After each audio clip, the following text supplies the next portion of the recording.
exciting. So, now, to give you a slight brief, Casey, yeah. you just talk about a show that you watched recently. That's all. That's basically it. A show And then Aaron will do the rest. recently and I'll do fucking Yeah. Okay. And we'll explain. We have new segments now as well. A couple of new ones, yeah. Yeah, we'll explain that. I'll explain them now for the David. So one of them is he gave me a show to watch. I gave him a show to watch. It's called That Stationed. That's Stationed. Okay, and then the other one is I'm going to get letterbox reviews of movies that you've watched, the funniest ones, because I've noticed that there's the odd review. I think you try and find one and we try and guess what the movie's about. What was the yeah, review we about. can do that. Yeah. It's like the Amazon reviews. You try and realise they're talking about fucking ShamWows or something like that. You know. And then the other one is only way done once, and it's just because I happen to watch two movies by the same director, and I'm just going to rant about. And I'm going to suggest now because I just thought of it now. Call that argument. Here's the route. Here's the route. But actually, that was supposed. I say it now. That was supposed to be a never-ending story. I think it's absolute dog shite. I fucking hate it. Oh, it started. Here's the route. I was going to cause an argument. Here's the route. I'm not going to do that. Because I realised that You're wrong. I told you. I'm not going to do it. I told you not. My main one is just going to be about that August Rush movie and how it like might have been the one of worst the thing worst is, movies I actually told him best not to have that opinion, and he obviously prompted him to try and change. Thing is, I knew it was going to be. I knew it was it. going to be not as bad as the movie that shall not be named. But I also knew it was going to be bad enough. And you I might literally kill just it. shat on 3 people's childhoods. I know I did. Yeah, that's 4. That is, but I knew it wasn't going to cause. 4. Apologies. Sorry, Alright, that's okay. in the room. I'm able to hide my emotions. You should probably call that segment. This is where we shout at Aaron. No, and now we come to the Aaron is wrong segment. Every single one of our shows should actually have an Aaron is wrong segment. The last one didn't. In fairness, it naturally does, doesn't it? Like it does. Often our conversations devolve into why you are wrong. Like. You will find the hill to die on. We will try and basically set that hill on fire for your benefits, and you'll still be on that hill burning like fucking Jeanne d'Arc. The funny thing is, right, we have successfully set them on fire. The cork wouldn't spill. The cork that broke the camel's back. The cork that broke the cork was screwed. Yes. Oh, welcome to What We Watching. Dude, I love the deer in the headlights there. It's like, where we talk about stuff that we watch. Also, again, it's set up for Weekend at Amy's live reactions. Oh yeah, and this is where one will seamlessly go into the other through the magic of editing. And chopping the video up at the appropriate time. Yeah. My God, you're just an absolute clusterfuck. I am. Anyway, so this is where we talk about stuff that we watch. I've got a couple of new things that we're going to be talking about. Amy, shut the fuck up. Sorry, do you want to say that again? Sorry, wow, you got drunk of power. Very quickly. No, I don't. Do you want to say that again? Do you want to say that to me again? Try me. I don't want to break the panel. Oh my God, I was like, in my head I was thinking, it's slipping off really quickly. I was like, this is one of the more baggier shirts. It's going to be one of those things he's going to pull just a little bit too hard and just fucking where the camera is, you couldn't see you. I know, yeah. Don't make me poke you with a shark. Nah. Surprisingly, it costs less than the finger. Yeah, see, there you go. I knew you would get... Just stop! Stop! Ow! That would be fake when he's in France. You really do have a brother-sister like relationship. It's the poke. Let's start. I love as well that like that is pretty much going to be the thumbnail. It's just you, like literally bullying Aaron. So the show I really bully because I'm allowed. I am his older sister. I never gave her the permission to do that. She just did it. Now come on, the thing is, I don't need the permission to do it. I'm technically the older sister here, and what I say fucking goes because I am the golden child in Mum and Dad's eyes. I had something there. I was going to leave it because I would have got murdered. Anyway, well, you have to say it now because now we're curious. Yeah, no, go on, say it. Curious. Say it. Go on, try it. You're definitely older. Anyway. That's just a natural fact. But we meant to come off a little bit more sarcastic. Yeah, but you don't know how to do sarcasm. It didn't work. Can we just continue my fucking podcast? If you want Your podcast, to, I mean, like, it's a video show. It's a okay, podcast, yeah. actually, yeah, but whatever. Video podcast, whatever. Look, it's just like you actually told him the name for it. He actually told you the name of it, and you didn't even comprehend I it. didn't even comment because it was too much talking. Can There's we just no continue on with the thing that I'm supposed to do? All right, Carter, off you pop. Yeah.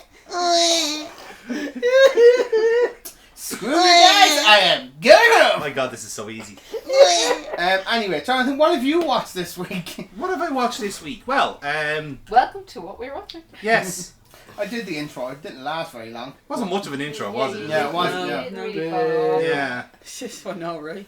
So, what have I been watching actually? Obviously, we've been doing a few recaps, and that hasn't changed since the last time we were doing the show. However, I have watched a. There's your boyfriend, Aaron. Yeah. Look at his, There he is now. CM Punk. There he is now. I am an older sister. look Yeah. in his eyes, Aaron. What do you He's see? such a beautiful man. A cunt with person. Anyway. He is a cunt with personality. Let's be fair. Told with no personality. Yeah. He's got personality. A How cunt dare you? of- He hasn't got anything else if that's all Scripted he's gone for. personality. Yeah, exactly. So, what we'll do is I will. Fine Big E is looking. Yeah, he's doing well, isn't he? Yeah. Fucking love you. Yeah. So what Sorry. I've been watching recently Look was at a you bit of looking a, at. was a bit of a surprise, a bit of a spontaneous one, shall we say?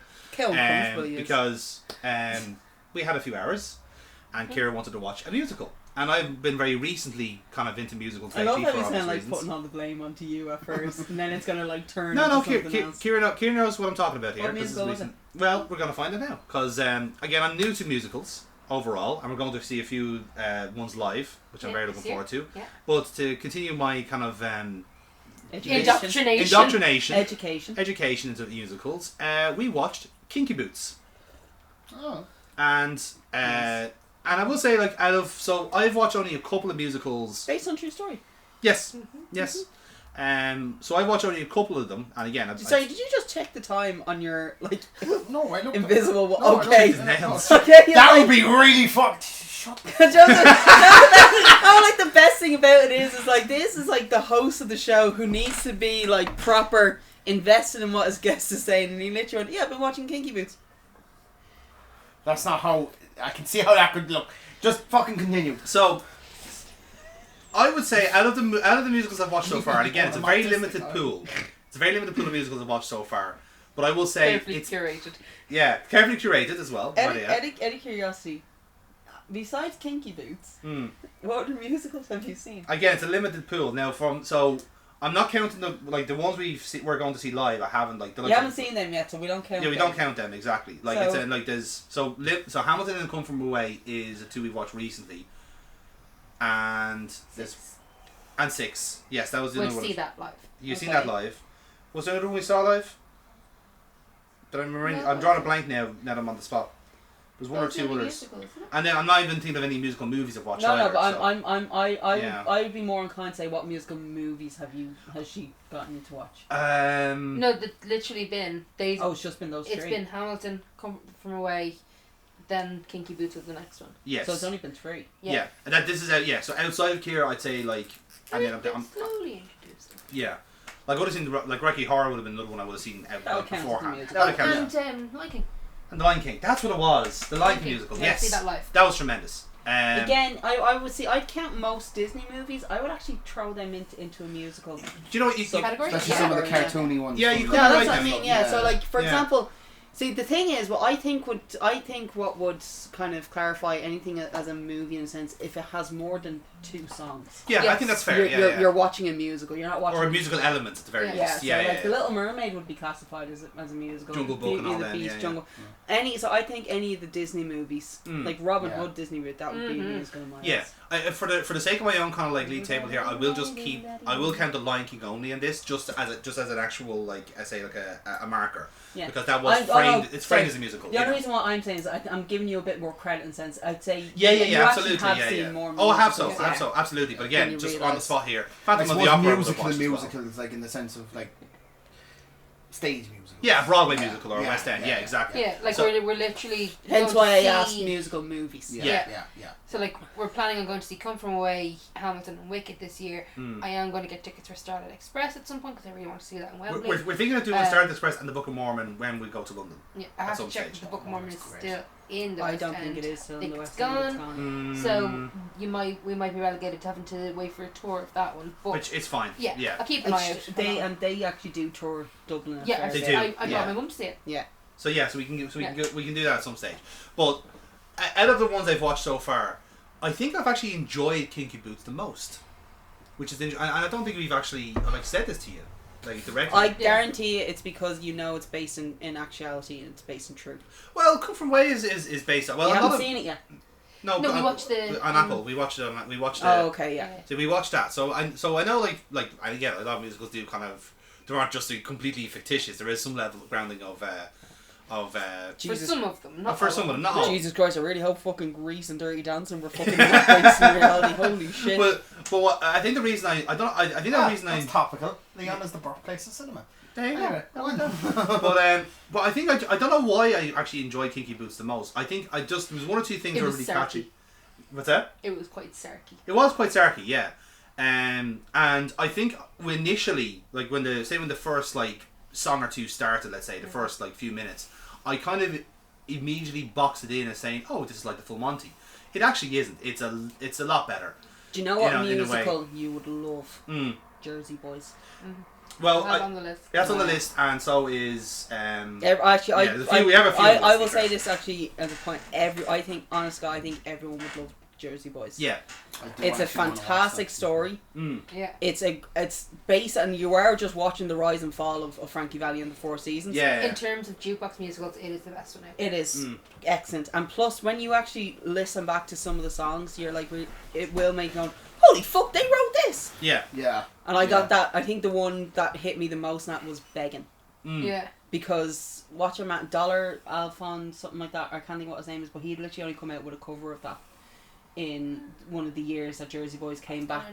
Jesus, that fella. When Jersey Boys came back to the West, or when it actually came onto the West End and stuff like that, we had gone to see it when it was doing its second revival or something like that, and Begging had just been re-released. I think it was Alphonse Dollar or something. It was the fella that sang "I Need a Dollar, Dollar." I think he was that guy anyway. But he had done a release single, a remix of it, and I was like, holy shit, that was Frankie Valli who did that first. So yeah, that is really very surprising. But yeah, no, I think I enjoyed the show the most time because obviously I think the characters were quite good. Now the version that we watched now was you have to remind me now, Karen.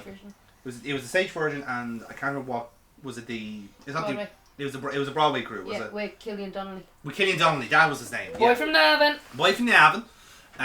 But yeah, really good crew, and as you said, they've been better people to play Lola, let's say, in different crews. But I think overall it's been a very good. That pink is fantastic on her. It is actually, yeah, it's right. It's a very bright colour. Yeah. We do have backlash on, by the way. We're waiting to pause it as we record. That's just. Yeah, we're trying to roll, but two. In case anyone's just kind of going. Yeah, "The we're fuck is on a they bit of a looking at?" schedule here, and we're trying to run two recordings. We're trying to be professional, but we've really just pointed out how unprofessional we truly are. Yeah. Hey guys, look, squirrel. Madcon? Who is that? Actually, is that Kathy Kelly? No. No, Jackie Reed. Redmond. Oh. Thank you. Madcon is the only one coming up. Yeah, but yeah, I think Again. I'd say overall, if you haven't actually watched as a musical Kinky Boots, I would really recommend it because I think it is quite a genuinely fun story at the best of times, and again, much like a lot of good musicals like that, good bit of social commentary, That's a good bit of what's the word? Yeah, there's Carrie's egg and a lint egg in there. Okay, that's the Oh, Catholic that's side. what it was. Carrie's egg Yeah. is mostly for the top. Yeah. Yeah. Having bits of both, and I was like, I know one of them is completely different. Yeah. from what it was.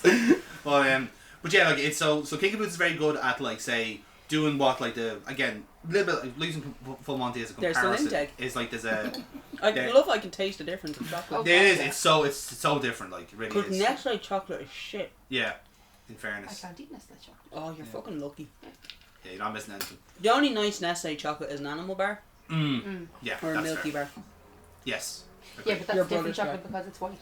Yeah. Chocolate, it's not technically I chocolate. still refer to it as your brother's bar. Yeah. Literally, he dressed up as the Mickey Bar Kid as a child, and it was a spitting image of It's the Mickey it's Bar spot Kid. on. It's actually spot on. This He is was now a strong chocolate and review tough. channel. Yeah. But so yeah. Cirque, you know. I'm being funny. I'm trying to be funny. I'm being funny. I'm trying to be funny. That's the funniest thing you've said. to be fair. And it popped him. Yeah, to be fair. But It's yeah, not hard to do, but you did it. yeah. But It's true. I'm telling you now. It's true. Look at my wife. Yeah, that was funny. that was funny. See how effortlessly he did that? Don't even hang on. I'm gonna beat your ass. Don't you ever use me as the punchline again. It's good because I'll be into it. I don't think that was your communication. Kira wanted a little wanted a drink. She went. Like, it is true. Like We are toddlers. No, it is true. Couples have their own language. Yeah. I will know if Kira's phone is wrong because she hasn't said the word "o'day" to me in a day. It's like. O'day. That's literally like, are you fine? Yeah, we're good. Have you ever been around someone so much though that you don't even need to have words anymore? It's just a Grunts. Yeah. Grunts, nods, and just the odd like sound. Yeah. not even. It's just the look. Yeah. It's like you give the person that look, and in one look you've literally conveyed, oh, we are going to have a fucking deep dive discussion on this couple and everything that's wrong in their Kira's relationship. very good at that. That look is the. The eyes go. The eyes. It's just Yeah. it's also when someone makes a comment and then straight away you just turn to your friend and you're like, and then you turn back and it's like also it's when you're in a room with somebody who's talking and you fucking hate that person so much and you just look at your friend and they also have this face on them. I did that a lot with an ex-member of the podcast. We all did that with that member of the podcast. No, but specifically on that last night, it's just like they kept talking, and I just kept looking over at Amy and I look at her face like. It got worse. It got to a point where Amy's face filter. So it was nice. It was literally my Yeah. face filter just went. I'm gonna head back. I'm gonna get out I'm of gonna here. bounce. I'll get my code because Yeah. I remember. I think my face the entire time was this. Yeah, it was. It's At one just point- every At word. one point she was like that, and it was just because she was smoking and Why? she zoned out. So why has he got two-tone face? Because the He's doing a earth Donald Trump. Yeah. I'm sorry, but the underneath. That's like, exactly why. In fairness, he is It's- a Republican, so It's not even that. I guarantee it. It's the wearing of the bandana. could be actually. Could I guarantee actually, yeah. it's literally it's just uneven Sunburn. tan. Yeah, tan mark. Yeah. It's his version of a farmer tan Yeah. because he does wear the bandana an It's a awful flat lot. earth tan. Oh, okay. So it's literally he's just Yeah. Yeah. he's unfortunately. He also looked so much better with short hair. Oh I'm yeah. sorry, He TNA does, yeah. era him was much better. Mm. Also, as well, I actually could have I didn't realize he was as stupid as do you know why in TNA he wasn't really Sorry, kind we've of devolved into AJ Styles. Yeah. just Yeah. bear in mind just for a second, right? But you know the way when you look at his character on TNA and it was like he was like the little bit of the bumbling idiot, Yeah. right? And then when he came to WWE, I was kind of like, oh, maybe he's not that much of an idiot. And then he started speaking, I was like, Yeah. oh, it's not an okay. You were literally just playing it up in TNA, but Yeah. you are actually a fucking idiot. He never really recovered from the Daniel Bryan "you think the earth is flat" line. No. The fact that he said is Yeah. no, I you don't. think your feet is flat? It's like no, I don't think the earth is flat, but I just think like There's some stuff about some it. stuff about it, and you're just kind of like, oh, We got a big gay following. You have Gay community. Anyway, so again, getting back to the show at hand. So yeah, I really enjoy Kinky Boots. I think one or two of the songs in particular is very funny. I will pop Kira when I just say Nicola. History of wrong guys. Number 1, he's a bum. 2, he's not into you. Go on, keep going. No. Yeah, and then She's like, I'm not a fucking performing monkey, you But the- prick. You fucking go. but in fairness, the girl- Has a girlfriend named Nicola.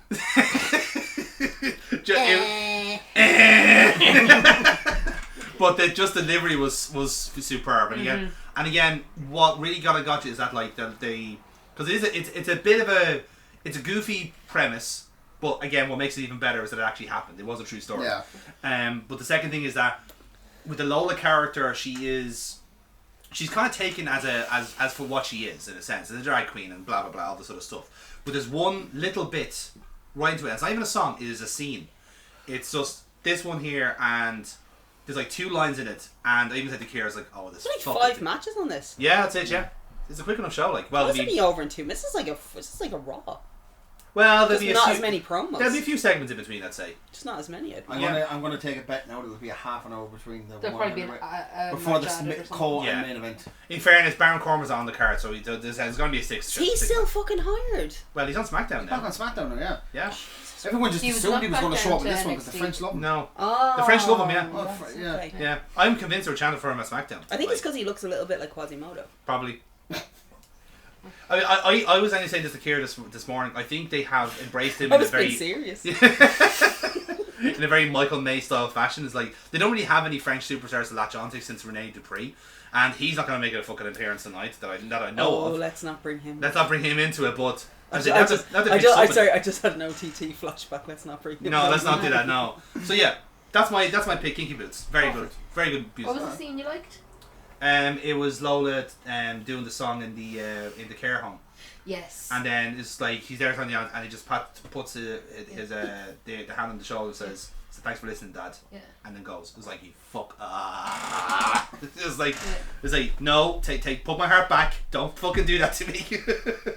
But it shows you how like one line and one delivery can get you. Yeah. Can just proper wipe you out. Like. That's good. So, yeah. Amy, what have you been watching? I'm trying to think. I don't think I have actually been watching anything. I've like been watching reruns of The Simpsons just like during my work day. I haven't started anything new.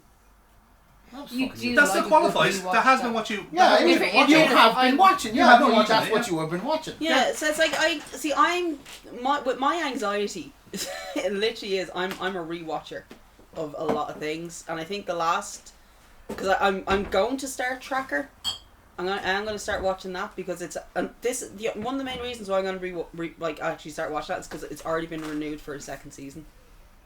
If you get me, so it's like an awful lot of new shows. I'm very, very cautious about You starting start them. watching when you start, you haven't finished it. You just start watching Baby Raider. Yeah, I don't think I am going to finish that at this point in time anyway. Yeah. It was a little bit too triggering for me, so I was like, Yeah. I went into this because like it was kind of. I just realised I'm not even on the fucking It camera. was you were no, you were. No, I am. It was with Baby Reindeer. They highly kind of it was very highly publicized as more comedy than anything else. And going into that, it was very dark offbeat comedy. And when you think of dark offbeat comedy, I think of Matt Berry. Yeah, sort of thing. Matt Berry touches. Is Yeah, very and it's like left dark field, yeah. offbeat comedy. I think of What We Do in the Shadows, sort of thing, like Or those Dark type of Place. things. Gareth Marenghi's Yeah, Dark Place, those types of things. And then when you actually start watching Baby Reindeer, you're like, oh, this is just sad, depressing, and triggering Yeah. with second-hand embarrassment. To be fair, and that is very I had difficult to look to up watch. her name, Jessica Gunning, the one who plays Martha in it. She is very funny. And I think some of her line deliveries in that are hilarious. But Yeah, it's the but same I thing. think- It's like I think- the I subject think matter is not. When the subject matter is Yeah. too close to you, By Yeah. the time she starts you doing, don't. by the time she starts doing the lines that you kind of get a giggle off of, there's just such an undertone of she's an actual sociopath. With Yeah, female it's- psychopaths. It's just Yeah. just something that's like I think I got through like the first 3 episodes and I was like I feel real ick watching this. So here's the There's thing. an awful lot of second-hand embarrassment when you're watching this, and that makes me Oh, I uncomfortable. can't. It makes me really uncomfortable when I Yeah. watch things with second-hand embarrassment. And then when I got through some of the 4th episode, and I just went, nope, I'm out of this. I'm not watching this. I can't watch this. I think there's one thing in particular in the 4th episode where that's your real watershed. Either if you can survive to that scene. Yeah, no, and I was out. Yeah. No, I tapped out on that one. And then I was thinking as well, and I know a lot of people are like, oh, there's not a trigger warning on that show. There really should be. There's no warning on that show. There is for the whatsoever. 4th episode, alright, but there's no. Yeah, for the but rest like of it. that doesn't matter. Like, you can't watch a show and get that close into it, and then all of a sudden there's a trigger warning because then you're just like, you're either already like halfway out of it. But so I've been doing it. Tracker is the one I will be watching because it's been renewed for a second season, and the first season isn't even over yet. So I was like, grand. I can binge watch the first season when it's finished, and I'll do that. But yeah, I've just been rewatching shows, and I've just been rewatching early seasons of The Simpsons because the fucking writing on that was top class. It was really good episode. Like there's some really good episodes Conan in it. O'Brien's peak in the show as well, wasn't it? He didn't leave until like. He left kind of a little bit after. I think because he was season Bart Gets an Elephant. Oh yeah. Like that was one of his episodes, Jub Jub, when the great aunt dies Yes. and they get the clock, and then the mother like Selma wants a baby, sort of thing. Like that episode, that was a Conan O'Brien episode. Like that's like it was his peak in that sense. So I've literally just been kind of watching the earlier ones where it was when you knew it was like it kind of was like a 90s show. Yeah. And it had really good kind of story driven episodes to it. Like the Maggie Makes 3 episode when Homer like quits his job and goes to work at Barney's Bolorama. Yeah. And then he has to go back, and it's really poignant. And then you have like Lisa's first word episode is really good. The ice skating episode is really good. So if you're watching all those, and it's like even like in the first season, Homer is a very different character as to what he became. Like the very first episode of The Simpsons is a Christmas episode, where he doesn't get his holiday bonus, and he becomes the store Santa, and he ends up bringing Bart to the race dog track. And that's how they find Santa. That's how they end up with Santa. Santa's little heifer ends up as their dog. Whereas in that, first episode. Yeah, that's the very first episode, and it's done in such a way where Homer's not an incompetent person. He's actually genuinely like he just really wants the best for his family. They eventually lean into that, and he's kind of and the first couple of seasons where that like when Lisa Gets a Pony is another really good episode. Is where you can see Homer. He's desperately like really trying to be a good dad, and he really just wants to do it. Or Lisa's substitute as well with Mr. Bergstrom, and it's like he knows he's really failing as a dad, sort of thing, and like going from there, and he gets to the pony, or he's trying to connect with Lisa on her level and trying to be that person. Like the episode where they're betting on the football, the that's great football episode. Matches and stuff like that, and it's like the daddy daughter day, and like it's the way kind of Lisa interprets their relationship. But then as the seasons go on, and he becomes like an aloof character, and he does kind of like, I mean, some episodes, even like the newer seasons and stuff of the Simpsons, he becomes very much a villain of the show. When you think about it, it's because again, there's no aging in the Simpsons. Yeah. So any lessons that the characters have in certain episodes or previous seasons, it doesn't carry on. Because there is no growth in a character. It is literally an episodic show. So there's no growth for the character. So like when they do have their come to Jesus moments, and they know I need to make a change here, and then all of a sudden the next episode it's completely the same again, and whatever happened before is forgotten. Because I think a really good example is in the first season, Homer tries to kill himself in an episode. I remember that. He tries to kill himself. He lost his job at the nuclear power plant. And he goes into a deep depression. He literally writes a suicide note to the family, and he's getting ready to throw himself off a bridge with a fucking large rock in his hand. And the only reason why he doesn't do it is because his entire family nearly gets knocked down on a dangerous road, and it sends him off on a crusade to literally make Springfield safer. And he then gets rehired at the plant as the safety inspector.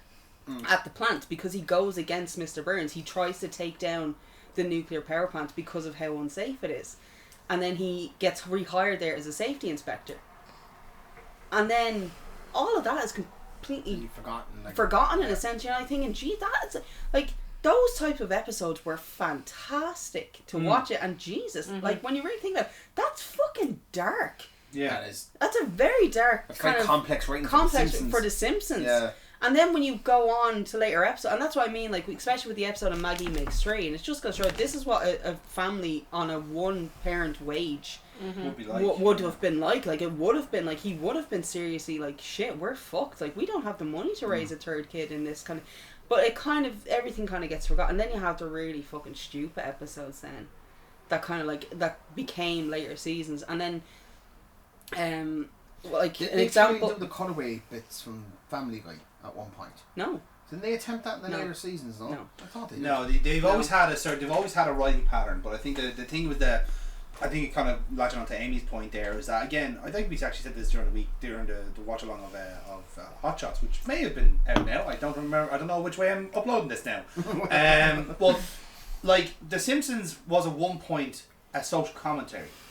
It's not a comedy. Or at least it didn't start off as a comedy. It was sketches on an actual sketch show on a comedy Tracy Ullman show. on the Tracy Ullman show. So it wasn't actually a comedy. It was it's like Dilbert. It's an everyman social commentary It pointing was a out satire. or if you like observational Yeah. comedy, which isn't actual comedy. It's just like, hey, what's the deal with airline peanuts? That's not fucking comedy, Jerry Seinfeld. Go fuck off, right? So the thing is, right, that when after a while Simpsons got reprofiled as a Like that seemed like a really personal attack. Yeah, that against was like- you. He's a massive Seinfeld. No. Oh, is he? I didn't know that. I'm a massive Seinfeld fan, not a Jerry Seinfeld fan. Good, thank you for Because clarifying. Yeah. I've realised as the years have gone on, Larry He David. is. Larry David was much driving. is Yeah. the, He is in love with George Sansa. Again, I don't discount that, He's- but You are. Yeah, he's one of my favourite Do characters. you know what the ever on really sad television. thing is? He was in his early 30s, late 20s, early 30s, and that's how I've bald he yeah. was. Yes. But on your point about like, do you want to see? Do you want? Oh no, like that's nothing compared No. to what George Oh, was. George is in a I know. much state. Also, as well, in Also, Seinfeld, yes. in I Seinfeld, do, they yeah. were literally portraying, what's her name? Eileen? No. Elaine as ugly. They did a bit at the start, but by the time the later seasons Like, came I'm around, sorry. they never really commented on her looks. I'm sorry, but Really? have you seen that woman? She's great. She's fucking She's aged gorgeous. very well. Oh my god, she is a fine wine. So, but what I was going to say there was that The Simpsons got reprofiled as a comedy, both in terms of the producers and the more network, aimed at kids. and more aimed at kids. Very crucial. Exactly, yeah. Because, and again, I'll ask this to the person who's doing the Simpsons watch along. I know this is your show, but because you're watching in the old stuff now, is it because you had shows the likes of The King of the Hill and South Park? I know different networks, different writers, different teams, but there's a Not lot of shows. necessarily, because an awful lot of the Simpsons writers went on to King of the Hill. Yeah, so this is what I was going to ask. Was because King of the Hill continued on that social commentary of the suburban husband and wife, I think- Simpsons went down the road of being just a goofy comedy See, I of think- stereotypes. See, I think what happened realistically, more along the lines of, is because of The Simpsons, it paved way for more adult animated comedies. Yes, right? that's very, very true. Yeah. And what happened then was, it's okay. There is now a very saturated market of adult animations, Yeah. right? And because The Simpsons had already been guaranteed your seasons, they could do whatever the fuck they wanted. And then it was kind of, well, let's do something really fucking goofy and let's do this as an episode instead. Yeah. And then when you do bring in new writers onto it, and then it does kind of become, I wouldn't actually, I wouldn't turn around and say that The Simpsons is aimed towards children at all. It's Like, not. I wouldn't turn around and say that it became a kids animated series. It just so happened to be that it was on the particular time slot that kids would still be watching It was television. And got eventually caught ended into up it becoming- because an awful lot of my relatives, and I say this like I shouldn't say relatives, grandparents, for example. My nana was a big one. She scrambled stations that showed The Simpsons because she didn't My like nan us did the watching it. same. Because she didn't like us watching it because she was Nancy Reagan, and it was basically this Bart Simpson is a bad influence on my grandkids. That's not an exaggeration. American fucking First Lady Nancy Reagan brought war against The Simpsons, saying that Bart Simpson was a bad influence on kids. And The Simpsons made a joke. And The Simpsons made jokes about it. They actually they proper went off and they had PSAs with Marge Simpson basically telling Nancy, "Get fucked. It's a cartoon." Yeah. Like, that's the type of thing that you're running with. And then as the episodes went on and sort of things, and then like the newer seasons, especially like with Smithers, for example, like it was always kind of an unwritten, like it was always kind of a known joke or an unspoken secret that he was a gay character. Yeah.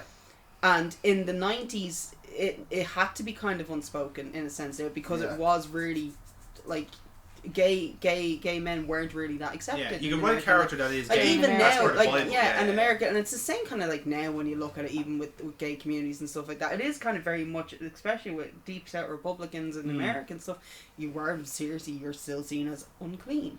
So it's Yeah. sort of things, but like they Seinfeld did, did a great way actually. but they because did, one was Seinfeld. and they did an episode in The Simpsons where it was mainly focused on Smithers and Burns accepting him. Oh, I finally accepted you as kind of like, okay, you are kind of gay, but they did it in such a way it was just like, you're a good worker, It's like he just wants the credit, or he wants the acceptance. It's like they could have done something really good with that, but they didn't, and they kind of bottled it at the end. Type of thing, because they never really did a lot of social commentary, but they did do a very good episode. It's probably one of the better ones where they did the whole. But like they thought somebody thought Jerry and George were a gay couple, and they kept having to defending it, and then it was just not. There's anything wrong with that.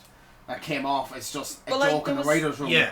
I think it was Larry David said it, and he was like, "That's the fucking joke. Yeah, but it's fine. There's nothing wrong with it, but we're not gay." But it's also the point of like, what is a sitcom? Is a sitcom meant to be a venue of social comedy, or it is a collection of goofy characters? And again, the sitcom is a wholly American concept, unless you count the British sitcom, which is definitely social commentary. See, I think though as well as like a sitcom is literally that what it is. It's a situation comedy. Exactly. Yeah. And like, if you're kind of going around that, it's like, is it an everyday situation we're going to be commenting on? Yeah. Or is it just a generalization that you want to comment on in a sense? So it's like, that's kind of where you're going with it. Whereas with The Simpsons, it kind of just became... I did not see that glass get filled up, and it was half full the last time I saw it. No, it's full. Don't make me laugh. But like with the thing is with The Simpsons, like obviously it's like it's a show that's in a vacuum that's never going to change. Like and then every now and again they'll age up the characters and they'll do an episode of this is Bart and Lisa dealing with their kids, sort of thing, and like going from there. Broken Kara. Yeah, I don't think you have. I think it's the thing. It's gone right. Did you just say it's gone red? I meant like I said it because I forgot head. I forgot the word for head. Or it's gone red indicates that she's gone red. No, I couldn't think. You couldn't think of she. You literally said it's gone red. Just look up a middle finger at me. She's still laughing. You refer to her as an it. I meant her head. That noise in particular is that's beautiful. Do you know what makes it worse? I had a really, really good point and now it's completely gone. I'm sorry. I blame Aaron, not you. I blame Jonathan for filling up the glass so much. I was like, I could have spilled this on myself. Do you want the airplane to come back? No. Is there space in the runway? What was I saying? What the hell was the point I was trying to make? Comedies, situational comedies. Yes. No, it was past that. I guess I could try. Like, it's the whole job of the... Doesn't matter now. Yeah, it's it doesn't matter. Overrun. One's done. Okay, right. I'm so sorry. And then come back now and you just go, shut up, I got it. Oh. There we go. Yeah, no, so it's because it's a vacuum comedy that they have it. So like the only time you actually see any real character development is when they jump ahead. Mm-hmm. And they decide to do like adult Lisa, adult Bart, and dealing with their own kids, and then it's basically them kind of like saying our dad was shit. And this is why he was shit, because he never did any of this stuff for us. But like he was a shit dad, but he's a great grandfather, which I think is a lot of people. Yeah, a lot of people have that experience. It's like you do have really shit parents, and then they're completely different with their grandkids. And there's two kind of sides to that coin. It's like there's one side. It's like, well, I had to raise you to be a certain type of person. I had to teach you things, so of course I'm going to come across as really strict or really uncaring or really like kind of whatever. That was Malcolm in the Middle, wasn't it? The whole twist of the whole end of of the show was that we're being assholes to you because we think you're going to be the president of the United States. But that was the whole point. Point of the wasn't finished. I know, but I had to. Jonathan's getting murdered before the end of the my bad. I apologise. You lost it. Oh it's no! Gone again.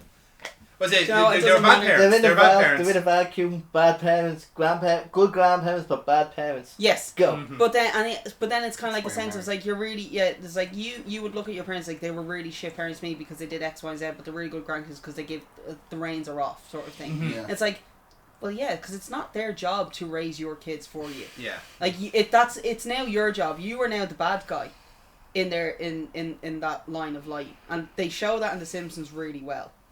Yeah. If you get me. But that's only when they do the future episodes sort of thing. And they're very, very few and far between. The one thing about The Simpsons that I always loved was the Halloween episodes. Because it's always... And if they're doing like a rip-off movies and stuff, like an awful lot of time they would just be rips off movies like Night of the Living Dead. They did The Shining, The Shining, and stuff like that. And I really enjoyed those types of things because it's like grand. Like this is what it's a throwaway kind of episode and it's grand for it. But in the newer seasons of The Simpsons, they did a really, really good version of it as their Halloween episode. Oh, I remember that. Yeah. And it was like the full episode. It wasn't 3 mini stories. Yeah. It was a full episode, half hour of a condensed version of It Chapter 1 and 2. And it was fucking brilliant. And you're just like, this is fucking brilliant. Like, this is really well done. And it was a really good episode to watch. And then there's one of them, I think the most recent episode of The Simpsons where Larry the Barfly dies. In it. And they have there's a really good thing. It's like Larry's mother is at the funeral. She's like, he talked about you three all the time. He's talking about you guys all the time.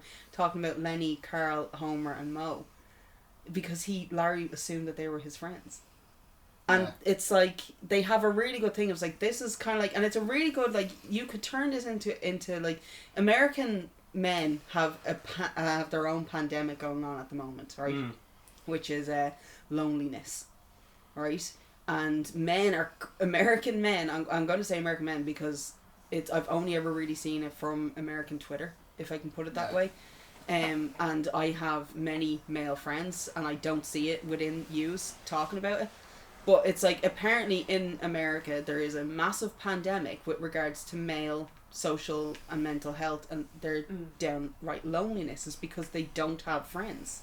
Yeah. And The Simpsons could have done a really, really good social commentary on this fact. However, they ended up turning into an episode where they decide they're going to scatter Larry's ashes in a place that he loved the most, and it turns into a very Bond-esque type situation. He's like, you fucking wankers. Like, you literally could have done something really, really good with this. You had something there. You had something, and you decided just to turn it into a joke. Yeah. Whereas in America, you have an awful lot of men that saying, like, we're fucking lonely. We don't have friends. Our mental health is suffering and stuff like that. And it's like, I'm sorry, but yous have done this to yourselves as well, because yous are constantly logging on to the toxic masculinity and the alpha male type situation, and it's like, it's gay to have friends. According to Andrew Tate, it's gay to have sex now. It's gay to have sex for fun because other dicks have been in there, and you're basically having sex with a dick. I'm like, what's really terrifying... hold on. The two of you fucking laughed. What's really terrifying... Do you know how many men believe that? I know, that's the most frustrating part. That's fucking terrifying. It's like, that literally, men actually believe it's gay to have sex for pleasure now. It's gay, apparently, to own a cat. It's... like... this is so and bad. like, but it's one of those things, it's like... And what makes it really fucking terrifying is how many people are buying into this type of horseshit. The man is literally going to be in prison for fucking human trafficking, and everyone idolizes this person because of everything he says. He literally said that if you don't have kids by the age of 35, you're gay. He has no kids, and he's 36 or 37. So by his own logic, Andrew Tate is a gay man. He's coming out, right? I feel like it's a very subtle way of doing it. But like, this is what I mean. It's like everyone just it's every male American seems to, every alpha male American, I use that very fucking lightly as a thing, but every alpha male American seems to have the viewpoint that Andrew Tate is everything that they should be, and I'm gonna throw Joe Rogan into this as well, because Joe Rogan is also kind of... Joe Rogan knows how to pander to his audiences. That man, I guarantee you, does not believe a fucking word he says. He's a total shill, He is very much a shill. It's like, depending on his guest, he will change what his viewpoint is, because he knows that's what has to do. I think it was the pandemic where he realised, the right wing grift is a lot more profitable than the left wing. Exactly. Like, he knows how to target his audience, and that's what he does, and that's alright, well, good, whatever. But like, that's kind of where you're at. But like, the amount of actual men that will buy into this, and just going back to the male loneliness thing as well, it's literally a case of that they've blamed women for their loneliness, right? Because we are the source. Because it's like because it is a sense. It's like, the reason why men are so lonely is because women don't want to be around them.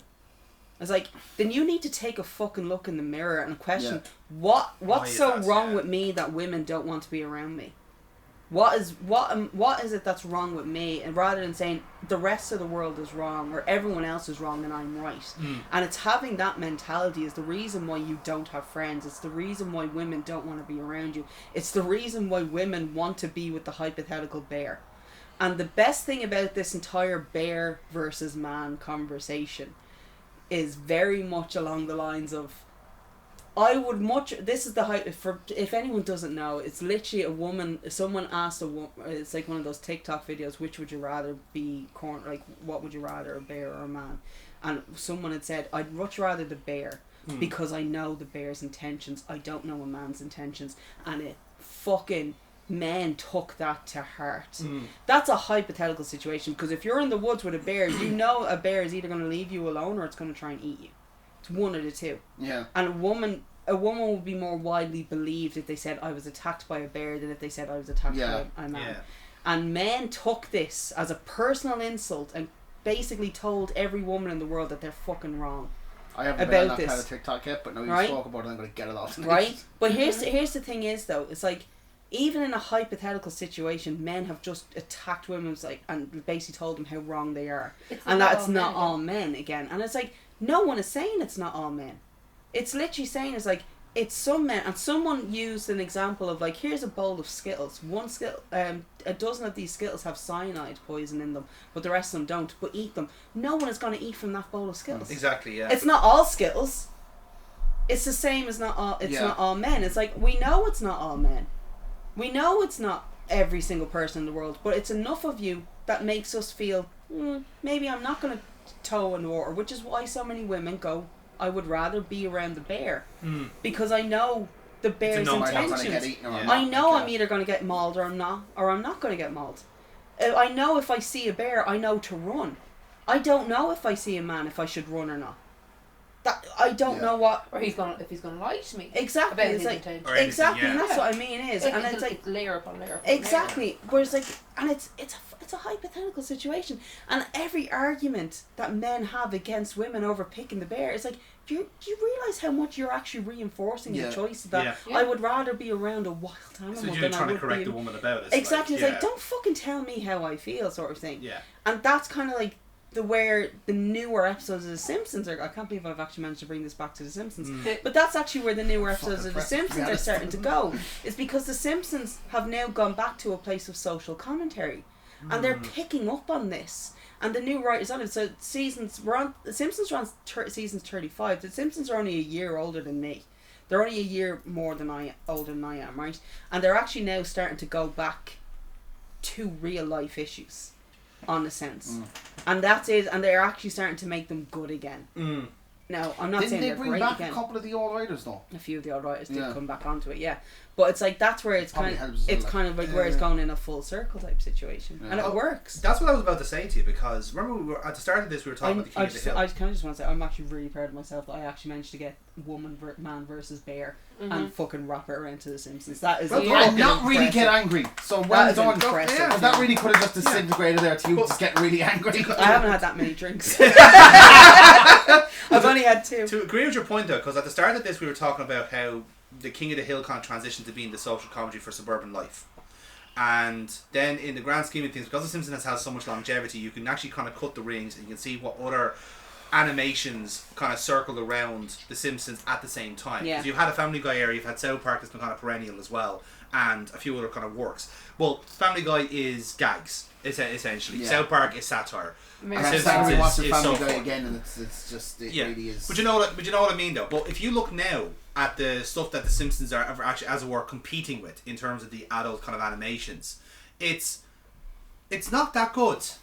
You know, we've got, especially when you compare that we have literally, like when you were talking about male loneliness and male toxicity and you know, like issues with women's mental health, you've just described BoJack Horseman.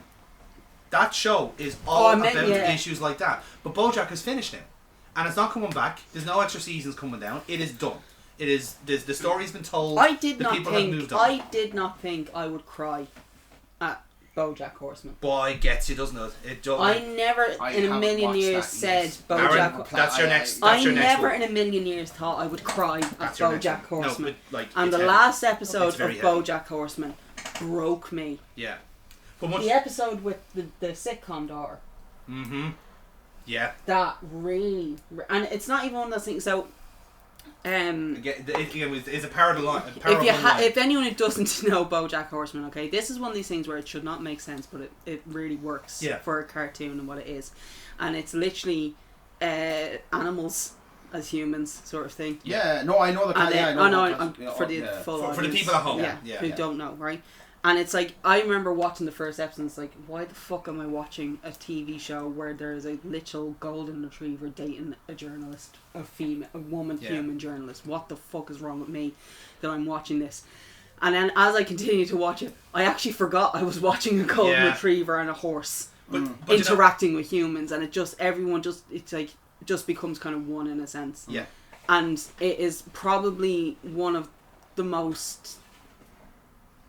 I'm not going to say upsetting TV shows that I'd watch sort of thing, because it's not in the sense that it's upsetting to watch, but it's one of those things like, this is probably one of the realest animated cartoons I've ever seen in my entire life, because it's basically BoJack is like he's a former sitcom star, and he's trying to make his comeback. Kind of like he's flirting with it. He wants to make a comeback, and he doesn't, because he's aware of his own. He knows he's an awful human being. Yeah. He knows he's abused people in the past. He knows he's done A, B, C, and D. But he also knows that in order to stay in Hollywood, or Hollywood, as it turns out after the third episode, and everyone just accepts it because the sign is gone now, so therefore it's called Hollywood. So, but in order to keep with the culture of Hollywood and to keep his beautiful mansion going and to have his lifestyle, his opulent lifestyle where people know him, because that's the thing, you see, he has a psychological need to be loved. Yeah. And again, the show goes after, was it 4 seasons, Amy? Or 5 seasons? I think it's 4. I think it's 4 seasons. Yeah? 5? 5. So there's 5 seasons of BoJack, and it goes into depth why he and every other celebrity needs to be loved. And it is usually common traits, you know. This is a terrible comparison, but like when I'm like writing Heritage RPG, it's a commonality. It's like, why do people get into wrestling? It's escapism. It's hero worship. Wrestling gives them something that they physically don't have. They don't have the love of their parents, or they don't have the narcissistic quality. It's one of those things. Them. Is I'm going to say this about the wrestling community. Yeah. Right. It's a community where you actually find, no matter how different you are in the world, you're going to be accepted into it. Exactly. Yeah. It's a circus. And same with Hollywood. Hollywood is a circus. You could have the most traumatic upbringing in the world, and the wrestling community, like metalheads, will accept you no matter what. Exactly, yeah. Which is also why like it's like that's the joys of a wrestling community as well, because it can be a haven for a lot of people, you know, because you get to be the persona you want to be, and then of course you have the opposite side of it. It can be a haven for people who want to be awful, and that's the balancing act. But BoJack is that. You know, BoJack is a combination of all those things, but it's also, when Amy was talking about why is this character a golden retriever, why is this person a horse? What do we do with animals? We anthropomorphize them. We empathize with the animal. We put a personality on them. So what better way to say this guy is really bubbly and exciting and really high energy? He's a golden retriever. You know? Yeah. And it's literally a trend at the moment to say, oh, my boyfriend is a golden retriever, or he's a German Shepherd. But I guarantee you that a lot. Honestly, I'll be honest with you. Most lads that I know, I would literally lump yous all as golden retrievers, because you get excited over the stupidest of things. Yeah, that's it. And it's basic. I feel like I'm more of a Jack Russell, because although I'm very friendly, I'm also a bit thick.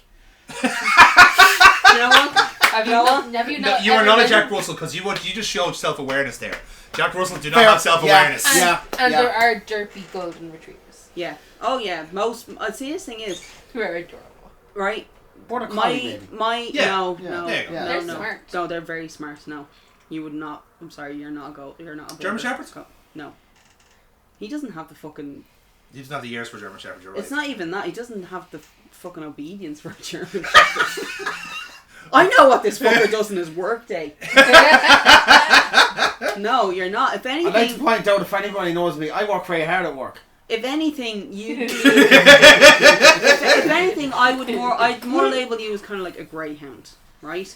Because on occasion you get that 20 minutes burst of energy, you get your shit done, and then I just want to sleep for the rest of the day, or I just want to chill. That is literally what like a lurcher and a greyhound are. They get their exercise. We got lots of bounces and playfulness from them.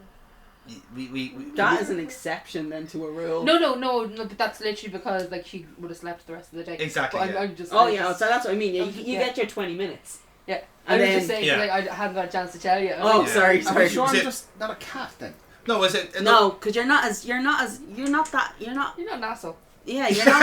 Yeah. you actually are a nice guy. You're not that big of an asshole to be a cat.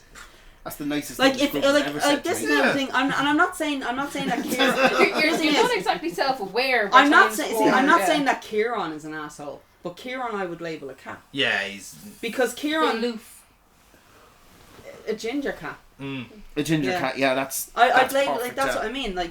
Because like he's like, I know exactly what I want, when I'm going to do it, and this is how I'm going to do it, and that's fine. Yeah, and that's why he makes it happen. Yeah, exactly, and he makes it happen. Like it's a very cat mentality. In that sense so the thing with it's just hilarious when you think because Victoria's allergic to cats. Yeah, it is. It's kind of an ironic. Whereas like she married a ginger cat. Yeah. Like that's where I'm at. Well, the thing is like so with BoJack, you see it ramps up the empathy then because it like worries not about the actual events of the show or whatever else is. Like, so normally, when you have a show like this, it always deals with the subject matter, kind of way. It's always this, but no, it is a lot of it is about the character. It delves into like why this person is like this, why this person is like this, all this sort of stuff. And again, you have the supporting crew that all have different issues and all different needs. And what the base and the thing with BoJack Horseman as well is like it treats it as if you were watching a real life.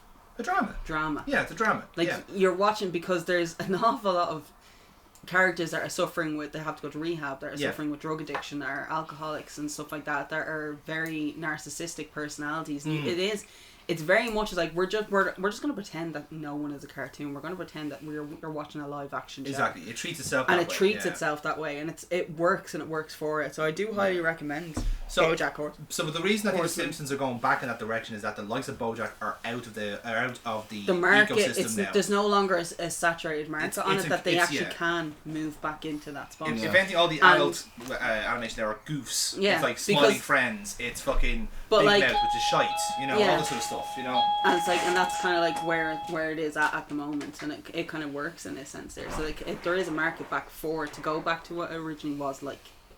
Yeah. And I do hope that they do continue to go back to it, and instead of chickening out like they did in one of their newer episodes with Larry the Barfly, rather than chickening out and actually like really kind of going for the full episode and not turn it into a bit of a joke at the end, because they did have a perfect opportunity to make something really, really social commentary on something, and they decided they bottled it a little bit by turning it into a James Bond-esque type episode. But like, even some of the episodes that they have done for the newer series, like they've it gave Marge a really nice character arc, and how she kind of progresses, and rather than having her be that person, at one point they do kind of turn her into a villain in an episode. Yeah, and it's like she's not actually, she's not the homebody, she's not the grounding factor of the family anymore. It's like, okay, we're gonna put her here. Because I think as well with the Simpsons, like if you were to ask someone who your least favourite member of the Simpsons is, it's always going to be Lisa. Because Lisa was the character that was very much focused on bringing everybody back in to like what your real, like the real life thing. She was always very high on the social issues, and a lot of people would be watching the show because I don't want to fucking hear about this shit. Like I don't want to be preached at, and I don't want this, and that's why she kind of turns into So like I mean, and that's because like some of the episodes where she's like the driven character in it is like it's always a very preachy episode.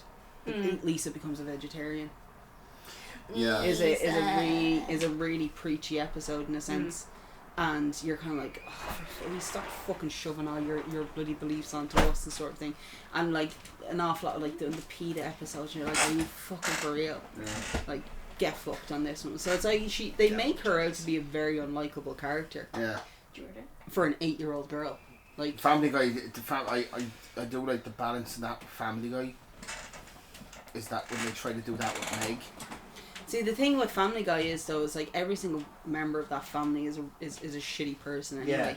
And they don't hide that either. And and it's not. They're not. But I mean in the the sense of Meg tries to be.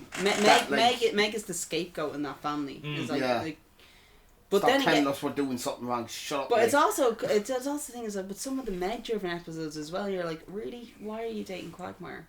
Like.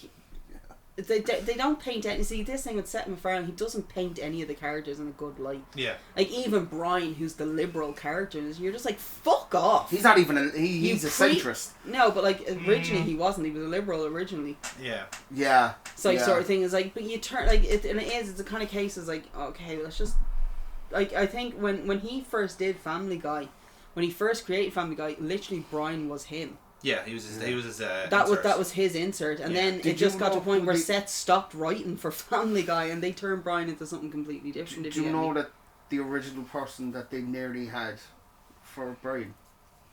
He announced it as a voice actor. He actually announced this on an Esquire interview the other day. Actually, William H Macy, and he was so arrogant in himself. He even admitted this. I was like, I can do that better. He said no to William H Macy, and now my brain's going, fuck, I really want to see William H Macy as Brian. Yeah. That would have been good, actually. Actually, would have been really good, yeah.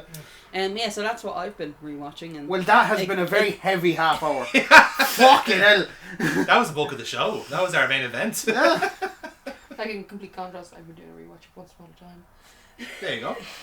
I was going to ask you anyway what you were watching. What are you watching?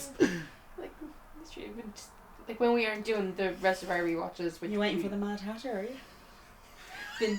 Been and gone. Been and gone. Been and gone. For those who don't But know, like, Sebastian Stan is the Mad Hatter in Once Upon a Time. Yes, he is. Yes.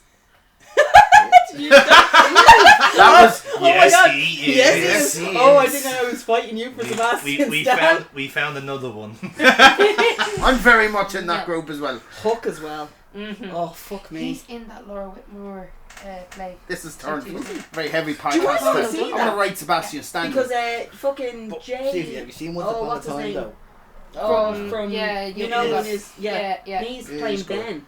Yeah, because it only just came up there. Colin O'Donoghue. Do you want to know? I'm kind of really interested in seeing 222. I really kind of want to see it. Jane McGuinness. Yeah. Thank you, McGuinness. Thank you. Right, so we know what. So you've been watching Once Upon a Time. Yeah. Oh, okay. Oh, Laura Yeah. Whitmore as Because well. I've never watched all of it. Yeah. I always jumped out about season 3 or 4. When they brought Frozen in. I never got to Frozen. Oh, okay. You're, yeah. Because the thing is, like, it was again, like, I've talked to... Is that a like, live Jonathan. action show or is it a cartoon? Live action. Live Live action. Oh, okay. So it's a... Have you ever watched it? No. Do you know anything about it? No. Okay, so... I'm gonna guess it's like a So set in like a fantasy Fairy- world. the premise of Fairy it tales. is that fairy tales, in fairy tale land, the evil witch decides, do you know what? Send them to the real world. I'm going to get rid of all of my problems and unleash a curse into the world, and you're all not going to have magic, and you're not going to know who you are, and I'm going to be in charge.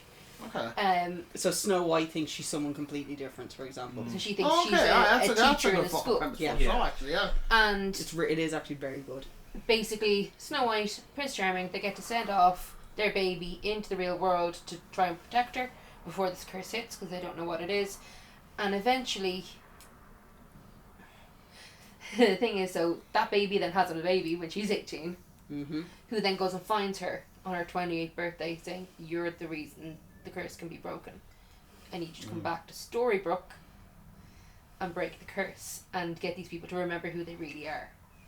So, like, you've got Ruby, who's the Red Riding Hood wolf storyline. There's Jimmy Cricket, who's the therapist. That's a It's a really good premise. It is actually a really, really good So premise. trying not to give away Exactly, any yeah, storylines. It is hard to kind of explain it without giving stuff away. Do If you know what's another really good one that I would actually say you'd like? Grimm. I have heard that. Are they CW shows? I feel like Once Upon a No. Time is that not a CW? So think here's so. here's a nice little tidbit for you. Supernatural came around, and then all these other shows came after. Yeah. So they Yeah. saw a premise that worked really, really well, which was maybe that's the reason. which was literally the supernatural types of horror shows kind of came up. So then it was Supernatural first, then Grimm came after. And Okay. Grimm is basically I have an argument that Buffy was a precursor. yeah, but That showed the people in Supernatural. This is something we can do. well, see, bearing in mind, Supernatural was meant to be a show which was was meant to be Monster a of the Monster of the Week. Week show, Yeah, like Right. Buffy was. which would have been Buffy, except it's a very different premise though. Well, that and the X-Files No, kind but of like I'm predated saying, them. like it X-Files- hit a X-Files- certain market. I think it's because there wasn't anything in the market for it anymore. Yeah, But then what happened is it I mean, evolved. it kind of got to a place where it was like, shit, this is a show that's doing really, really well in a market that we didn't think was open for it anymore. Yeah. Oh, and okay. then they started developing more shows on Went it. again, Yeah. yeah. And then again and again and again on it. Yeah. So like then you had I think Grimm came first and then Once Upon a Time. Yes. Right? Yeah. So it kind of so Grimm was very much based on fairy tales, as you can probably guess from the Yeah. title. And then Once Upon a Time was like, Yeah. shit, fairy tales are actually really Yeah. popular. Let's do something with that. Yeah. Yeah. And- And it's, in fairness, it's really good. Yeah, it is a good one to watch on it. Okay. It's very similar actually. Especially if you're into those types of shows. Yeah, if you're for a comic comparison, it's very similar to the Fables series, where it's a similar thing where a lot of like characters from fairy tales and fables are stuck in a suburb or in the Bronx or Brooklyn, I can't remember, and that was also then the basis of the game The Wolf Among Us. Do you know what Once Upon a Time was always for me in Enchanted? Yeah, that Yeah. was like I like Enchanted. If Enchanted was a television show, for Okay. me it's Once Yeah. Upon a Time Yeah. sort of thing. And it works Okay. really Yeah. well. Enchanted is a Disney movie. I just have to be sure because you had that look in As your if I face. didn't know what fucking Enchanted was. Yeah. When a movie's filmed in Ireland, I generally kind of just know. Any curiosity? What's Disenchanted? Ah, your time starts now. I feel like I know it. You probably should because it was a really big deal because one of the main stars in it died, and it was a awful lot of news everywhere. Yeah, I know it, but I can't really remember. So Disenchanted is a Disney TV movie series that spanned 3 movies, Yeah. and it was based on the kids of villains. Was that not they called Descendants? Yes, it was. Disenchanted was the second was of Disenchanted was is a Netflix TV show. That's why I'm aware. Yeah, that's why you're aware of that one. But It was Disenchanted- also yeah, and then Disenchanted was Disenchanted, also which by is the the makers of the Futurama. of the Simpsons and Futurama. Oh, So that's the Descendants, cartoon. yes. Yeah, sorry, that's it's why I know Descendants this. I was couldn't get thinking into of, it. yeah. I couldn't get into it. I tried. I watched first. Disenchanted was series, really fucking good actually. Yeah. When you get past the you do need to get past the first series to really gotta get into Yeah, it. because I do like Futurama. And Paradise Paradise that never came up PD. in our conversation with the Simpsons, did it? Futurama, because that's just Matt Groening's side project. That was his American Which dad. was better than The Simpsons eventually. But that's because there's no I'll be- rules. No one gave a shit about Futurama. You Yeah. could write whatever you wanted. The thing with Futurama though as well is like I think with Futurama because there was no rules to it. Yeah, You're gonna have a very niche following. which for it. he kind And of it wanted was the other the bit, yeah. sci-fi nerds, which is where the ones that kind of latched onto it. And then again with Futurama, it did have some episodes in it where you're just like, you motherfucker, how dare you? Fucking the pull up my dog, heart. the fucking dog episode. Oh. I was actually thinking of the 4-leaf clover, the 7-leaf clover. Oh, that was brilliant as well. right, because I Yeah. don't like bringing up the Seymour episode because that pissed me off so fucking much because realistically that was so bloody unnecessary. Yeah. I'm gonna say to hell you both. Game of Thrones blows them both out of the water. To a certain point. No, I mean it wipes the flow with both Seymour and the 70 Clover. In To my a certain opinion. point, it pissed how rushed they did the last season of Game of Thrones pissed me off, just because they got fucking. No, No, that's two No. seasons. Game of Thrones, the Thrones. Futurama episode. Oh, sorry. Yeah. I thought you were talking about Game of Thrones. No, and no. General. I was like, mate, that's a completely different fucking kettle of fish. Kettle of you're fish talking there, about yeah. here. No, the actual Game of Thrones on Futurama is more of an emotional punch. I don't but know that one. Is that from the Which one of one the is newer that? ones? Is it? It's one of the fairly recent ones, but it is. Oh, what do you mean Seymour. fairly recent? Is that before the cancel? Is that before it ended, or is that when they rebooted it again? I think it was before the last cancellation. How many Yeah. times has it been fucking? Game of Three Thrones. times. Every episode is just every season. So what have you been watching, Jerry? I'm not following that. Okay, I'll go into what I've been watching. I watched an absolutely obscene amount of shit in the That? last couple of weeks. That last half hour of deep dive into the Simpsons rewatch, I am not following that. I'll be You honest did with you. enjoy it. Yeah, in fairness, Kira did. So like, I will be honest. I never thought we'd get that deep about the Simpsons. Or just Oh, TV to sitcoms To be fair, dealing with yeah, fucking... Kieran. these are the hybrid conversations that we can have. At least I didn't call you it. At least I didn't refer to you as it. I meant your head as it, and I forgot the name for head, alright? I'm stupid. That doesn't make a difference. difference. I forgot the name for head. I did. I forgot the name You for head. forgot a fucking I pronoun have a is what you full did. name. It covers all of me. Kira. Or in my view, Kieran. Bird. Oh, she flipped me the bird. Hey. I watched the Hitler show. Is Sorry, that hold on. a sitcom, is it? Hold on, hold No. on. You Yeah, literally no, just go on, yeah. I am Ghost. God damn it, there's so many episodes that come out, especially with Netflix. Like, With adult animation, there's like Final Space. Oh, There's dog. Star Yeah. Trek, Lower She's like, my Decks. God, my Lower God. Decks is very good. Yes. But no, Which? I mean, I got big into it. Found out they moved season 3 and 4 to Paramount Plus, Yeah. and I'm just like, God, And they're cancelling it as well. What? Sorry, what 5. season was it? Lower Decks. Lower Decks. Star Trek Lower Oh, Decks. sorry. So, what I'm gonna push forward has been Hotel. Ah. As musical fans, like, Both you and Brian have told me now I have to start watching this. Mm.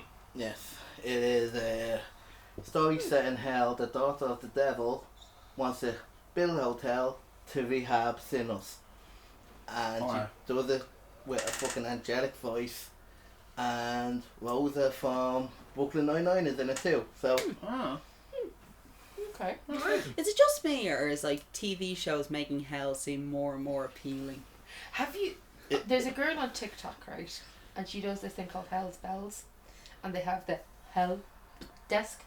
Oh, I have seen it, yeah. Oh yeah, And she yeah, has a yeah. whole load of different characters and Yeah. things like that. And like when people come down and have their runs and now they drop door. Yeah, I'm not There's gonna. good levels of hell depending on what you need. Yeah, I'll be honest with you. I was like, the more and more I watch, like, consume like TV shows and stuff, I'm like, God, hell looks really, really appealing. Especially then when you have like fundamentalist Christians who are saying like, if you like rock music, you're going to hell. I was like, great. I don't want to. I don't want to go up to heaven if I'm gonna have to listen to some arsehole play a harp. I would rather be rocking it down with Jimi Hendrix. Well, I think that's probably why you're getting that so much now, because you don't have all those question. like TV producers Yeah, doing yeah, their yeah, fundamental yeah. Christian Yeah. bullshit. if rock music sends you to hell, Christian rock music. Then it will take you higher. It's like The place that no one sees. So here's the thing is, I would imagine that would bring you to something that I think the Catholic Church made up, which would have been purgatory. Yeah. It's like you're literally just chilling in God's waiting room. Mm. And I think that's actually, like, the idea of chilling in God's waiting room actually seems like more of a sin or punishment than being in heaven or hell. Unless you're British. Because but it's they love literally, you. because it's literally a case of like I would imagine my version of purgatory would be literally waiting for a bus that just never comes. Oh. The Jimmy Morris story. Like, but like, do you know what I mean? Like, Yeah. it seems to be it's like, alright, you need, like, this is going to be your penance, and depending on how well you do like with your penance, Yeah.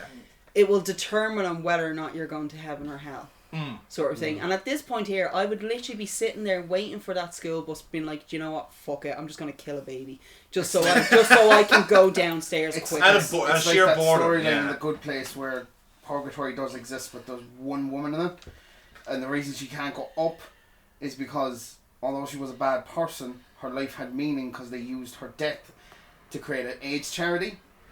But she can't go down because she can't go up because she was a cunt of a person when she was alive. Mm. She can't go down because her life had meaning eventually because the charity helped a lot of people. So she's stuck in purgatory, which is like basically a suburban house in the 80s. I'm also nearly 100% sure that the Catholic Church actually got rid of purgatory. I think they did. They did. I don't think which they is- mentioned anything. Yeah. They Yeah, patched it out. which in is the like, Bible. which is Well, actually they what originally they brought created it. in. Yeah, I mean, in they order- literally. because you used to be able to pay. to yeah, get out out of of purgatory. purgatory. Yeah. Yeah, but it's also one of those things is when you Mental. when you kind of think of it as like a sense as like, what was the whole point of purgatory? It's like, well, we needed somewhere to put all the unbaptized dead babies. I mean. I'm sorry. That's- I mean, That's I mean, exactly I why know. it was invented. I know. And then, but the funniest thing about it is after the fact, it's like how many, like, it latched on as an idea. And it is now one of those things is like, and I'm throwing it back to Supernatural, I'm sorry, but there was actually a really good episode of Supernatural where they decided, what are we going, what, it's like they talk about heaven, they talk about hell, the characters go to heaven numerous times and they go to hell numerous times. And then it got in places like, what the hell is purgatory? And because the Catholic Church at this point had already gotten rid of purgatory, it was like, well, we kind of have to reference it in the show. Yeah. And it's basically, purgatory is where monsters go when they're dead, because they can't go to heaven and they can't go to hell. Yeah. We got to throw them somewhere. Let's just throw them into purgatory. And that's what purgatory is. And I was like, I love that idea, that I feel like you're a middle ground person. It's like, you're not good enough for heaven, you're not bad enough for hell, just chill out in purgatory. Yeah. And it's like, it kind of seems like it's always going to be a party going on that you're not invited to. Yeah. Sort of thing. Is like, that's where you kind of have to live out the rest of your life. Is like, you get to see everyone else having a good time, or you get to see what happens like when you're in the shit sort of thing. And I was like, okay, that's an interesting kind of concept. And then it's like, well, what happens to angels and demons when they die? They just go to the empty. They literally just go to a black hole where there's nothing there, because they had paradise and they gave it up. They were already in hell. It's like, that didn't work, so just send them to an empty where you were literally just asleep. And then I saw that in the episode of Supernatural. I was like, you know, I take it back, that's where I want to go. I was like, that's where I want to be. Do you mean to tell me that I'm just going to be in a constant state of sleep? Sign me up. And it's just like, and but I really like that, is because as well, because like the characters who have God is introduced as a character in later seasons and he does turn out to be the villain of the last season of Supernatural, which is beautiful. He turns into such a narcissist, and you're like, you know what, that's actually probably the most realistic interpretation of God ever. Yeah, it is. Yeah. God literally created man in his own image. It's like, there's no more bigger narcissist in the world, sort of thing. Preaching the same, where they had like God. Yeah, but it's villain. like, but it is. It's like, but the characters themselves are like, they literally question God in the sense it's been like, you created everything, and there's like wars going out in your name, and you stand by and you do absolutely nothing for it. And Chuck literally turns around and he goes, whoa, that's not my fault. Stop putting your fucking emotional issues onto me. And it literally switches it. It's like saying, I'm not at fault for all this. It's just because you decided to do it in my name doesn't mean I don't have any responsibility over it. And it's the way they wrote it in such a sense. God is literally, it's like, I'm not touching this with, like, this is why it's just the way the character was written in Supernatural. It's done as, yous are literally doing all this for my entertainment. I don't care. I'm just enjoying the show, and at the click of a finger I can destroy it all. Yeah. And that's what God in that show does. He literally just destroys everything, because it's like, I'm sick of it now. I'm bored of this now, so I'm just going to destroy it all. And it does, and it's like, and that's kind of like the viewpoint they have, is like, in Old Testament, God is very much, oh, you're not doing things the way I thought you should do it. Plague, firstborns, dead. Like, that's where you're at. And I love that kind of interpretation of it, is that God really is just a narcissist. Yeah. And God was a bit of an arsehole, then he became a dad, and he was like, oh, and then became a grandster. but it is in a sense, is like, even like, you have the archangels been like, you were such a shit father. Like, you created us, and then you created humans, and then you just ignored the rest of us. And it's like, you picked favourites, and you shouldn't have, like, and like, when you have the archangels in a TV show being like, fuck God, you're kind of like, huh. Yeah. Oh, this is interesting. And a lot of people are like, why was Jesus never mentioned in this TV show? And you're kind of like, 'cause that's one that you do not want to touch. Because it's also a case of a lot of kind of, Jesus was just a man. Yeah. Well, he was a magician. Some street magician. Yeah. Oh, I'm going to show you how to turn water into wine. Fucking magic. Like, some shows magic didn't touch Jesus. Then Preacher touched Jesus, and it was... How long after did that get cancelled? It was like, that well, to be fair, it ran its course, and one more that got cancelled, it finished its story. Like, there was 5 massive comic books they could have done on that, and they only got 4 out of it. Well, it was a number of reasons why that got cancelled. One of it was just that it had lost its steam anyway. The last season felt very just like, let's finish. Yeah. Do you know what I mean? And also, I think Dominic Cooper as well was kind of... Dominic Cooper! I can never remember his fucking surname. I can't remember his surname, I just remember it honest to God, every time I'm trying to talk about him, I was like, oh, Dominic... Shit, what the fuck's his name? The fucking... Like, the default Dominic I always go to is Dominic West. Yeah, I was going to say Dominic West as well. He's always my default, and I'm like, it's anytime not him. I try to think of Dominic Cooper, I always think of that when he was Saddam's son. That's why I always go, Saddam's son. Play him in that movie. The Devil's... Adjective nouns, yes, I know words. The Devil... What was it called again?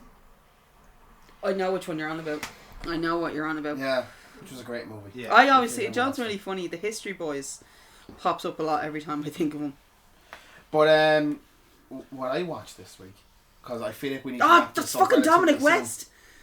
Because I feel like we need to wrap this up soon so we can at You least do, get yeah. We need to most get a of it. wiggle on, yeah. I watched, before I get into Devil's Double. Devil's Double, there we go. Okay. I was trying to think of the Devil's Son for a second. I was like, no, that's not it. No. I watched the Hitler Rise of Evil. If you ever watched that, which was really fucking good. It was made in 2004, I think, and it has Robert Carlyle as Hitler. Okay. He's a great actor. He's also in Once Upon a Time. Oh, great. He is fantastic as Hitler. To an almost like, I think you got a little bit too much into this one. It's a bit, but it's basically the first half of it is his rise from not getting into school, World War One. Then he starts blaming the Jews for everything, and his slow rise up the Nazi Party and how he took everyone in. Yeah. And then the second half then is his just before World War Two starts. Yeah. It doesn't deal with the war at all. In fairness, Downfall does that for you, to be fair. Yeah, and they don't need to anyway in this. This is more just about the man, and everyone kind of knows what Hitler was like as a war when The man, the myth, the legend. Yeah. The Kind man, of. the myth, the vegetarian. It is a kind of strange thing where like it's a bit of a weird kind of duality of it where like obviously as an actor if you get this role you're playing one of the worst people to have ever existed, but that also kind of makes it more fascinating because if you are acting like him say in that kind of environment you kind of have to know how he thinks and how he behaves and how he functions and how he got to that stage. He was like it obviously it's not great, but when you watch it you kind of sit there and go, I understand it because his parents very much were anti-Semites. Yeah. Right? And although he did kind of like didn't really particularly like the Jews, when bad things keep happening to him, it's a very easy thing to push on him that it was the Jews' fault. Yeah. Did he go into Did he go into detail about him being a drug addict? About him being on dextromethorphan? Okay, that's interesting. Yeah. Although that clip is going around again on Twitter where he's at the Olympics fucking going. Yeah, like that. but even stuff like that. Tweaking at the Olympics. I'm glad they said that because I think that was the thing that was happening during wartime. So that's Yeah, why I I was think kind of it was- curious whether yeah. they allude to it or not. To kind of I think it was when he started getting power and he started getting a bit more paranoid. Yeah. The drugs were a way to calm him down a bit. Yeah. Because while even in the show, I mean, he destroyed his niece and she killed herself. Right. Because he got infatuated with her when she became an adult. Yeah. And basically just even before she was an adult. Even before, but in this, they did it that the way they framed it was just that when she was an adult, he saw her for the very first time, and as an adult, the very first time you see it, and he's just like, oh, she's pretty. And it's like, even at that point, people around her were going, it's your cousin, man. It's your fucking niece, man. I fucking wouldn't. But he gets way too overprotective of her because she was, in his head, the perfect Aryan girl. Blonde hair, blue eyes. Okay, and she was exactly how he saw the humans basically should be, white people should be. So, it was hilarious because he wasn't. No, he wasn't. But see, that also kind of like really simplifies how ridiculous the whole thing. Again, we can speak now with the power of hindsight, living in 2023. Well, do you know what? Or 2024, I should say. But we can't because you see the same things happening now, where a politician or there'll be a political movement that says one thing and it's very clearly the other. You know, where you see like say the right, like the far right movements now in every other country we have. Like, well, we have a small bunch of fucking absolute clowns in our country, which we're still in the stage that we're still laughing at how pathetic they are. But eventually there will be the moments that like, no, we actually have to take these people seriously. Well, those moments have already started happening. To be fair, with them burning down the buildings. Oh yeah, well look, they're fucking like putting banners outside politicians' houses and stuff like that. That's just fucking like tragic. But that's also a no for me. Like, oh, you can get any abuse you want to the politician. I don't care who they are. You should never be in their house. But at the end with the politician, mainly because their family has nothing to do with it. That's exactly the difference. Do not pull children into it. Yeah. Do not. It was the same. I remember during when the Good Friday Agreement was signed. I was in 3rd class. I was 9 years old, so I remember a lot.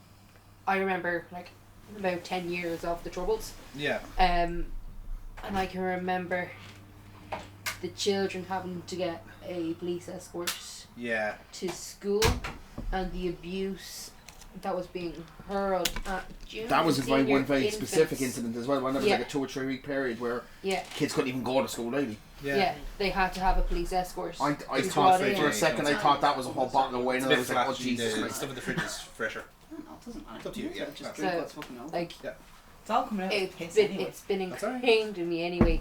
You don't bring children into. Yeah. So in a weird way, we're kind of living in a similar times so where like there's a lot awful. of disenfranchised people, and they need to have some level of like, we need to be able to funnel and channel their anger and rage. But it's also the same. It's also from the opposite side where you have a lot of other people more powerful that say, we need to put our frustration. We're not getting our way. We need to wind people up. We need to agitate people. Yeah. Which is why, like, okay, basically, like the far right arseholes in England are not getting any purchase now out of their people, and now they're focusing on Ireland. Which is why Tommy Robinson of all people is doing talks here and encouraging the people over here. But again, when you look at it, like Hitler And Herman Kelly as well. and Herman Kelly, there's loads of them, right? But like they're agitating the people here in order to try and get a movement going here, and eventually Nigel Farage will make his way here as well. Oh yeah. Oh god. Because Piss he will do it. He will do it. You know will, this is the pattern, right? But when you look at then Hitler, I know this is not a comparison between Farage and Hitler, right? No, I think we're making a comparison. We are no, but it is a pattern in a sense where like even if you are not one of them, Sorry, I meant to as in an grab Aryan, the let's chips. say with Hitler, and he's also an Austrian man as well, instead of German. He's looking at the disenfranchised people in Germany and going, I can use them to And to be fair, they did do, but the thing they did in the show was that they always took him and his party seriously. Yes. Because they knew he might not be the smartest tool in the fucking shed, but he's very good at The what? the Sharpest Smartest tool in the shed, yeah. Sharpest tool in the shed, not the Sharpest smartest tool tool in in the the shed. shed. Yeah. He might not Brightest be. bulb. No, thank you. Yeah, Yeah. there we go. He might not be the smartest, but quite clearly he's very good at everything fucking else. That's fine. So but the far right part, even the right parties over there tried to get him to stop. Yeah. They didn't want to involve him in the burning of the Reichstag. They didn't want to do any of this, and he's still managed to come over better because of it. But again, look at Trump. How many scandals and fucking court cases the guy has, and his popularity hasn't been any higher? Because people are just so fucking ridiculously disenfranchised with democracy. I'd never saw it That they say want- it's the Homelander effect. It is Homelander. It is literally the Homelander But that effect, is what Homelander's about. Homelander is about this fucking absolute nonsense populism that seems to come from nowhere. But it isn't from nowhere. There is always a catalyst. There's always it was the banking crisis in 2008. the bank crisis. Or even if you're even talking about Hitler there, Mussolini, his catalyst was the fact that all of Italy was poor. The famous Renaissance painter. The famous Renaissance painter Benito Mussolini. But Mussolini. Oh, Jesus. Well, the reason Mussolini like created the fascist Do you know state. the story why I said that? No. We'll have to say it off Oh, camera. I do. Yeah. Yeah. But the reason like Mussolini created the fascist state was to make money. Yeah. And in order to do that was well, because war does bring money. this is even before war. Like now, war is a great money sphere. You're absolutely right, and he started having conflicts in North Africa to do that. God, this You is are such correct. a politically driven Yeah. day for Yeah. nerds are us. Eventually we'll move away from it, but Yeah, I can't We'll believe be talking about, we'll be doing dick jokes later on. don't I worry. cannot believe I'm about to say this. We should probably really start watching Backlash. We probably Yeah. should watch the Backlash. Yeah. we'll do another. What we'll do is we'll move on to Mars and we'll We'll move do on. the other segments next time. Yeah, Mm. I'll go with the other thing that I watched and then go into a little rant and then we'll be done. Go. We'll be off of this by about 15:15. the Action. So As long the as other we don't thing, interrupt. the other two things I watched because they're from the same director, so I want to get her name. Oh, One of them, Christ.